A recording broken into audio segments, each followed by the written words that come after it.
Mliona pale mlimani Kasongo alikuwa amekuja. Nikamwambia hii boma iko na mzee.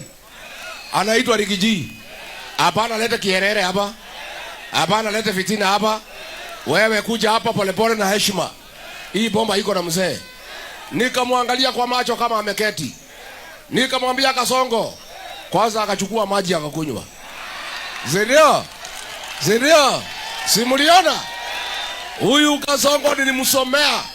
Alikunywa maji chupa 16. Sindio? Kasongo angaishwe asiangaishwe?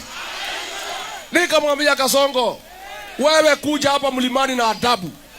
Hapana lete kierere hapa. Na hapana kuja kudanganya sisi. Kijana yangu senator anaitwa Medho, mnamjua? Ile iko na mandevu. Akatoa list. Akamsomea barabara. Ulikuja ukatudanganya hii. Ukatudanganya hii. Ukatudanganya hii. Akamwambia wewe ni muongo, akachukua chupa ya maji akakunywa ingine. Ndio?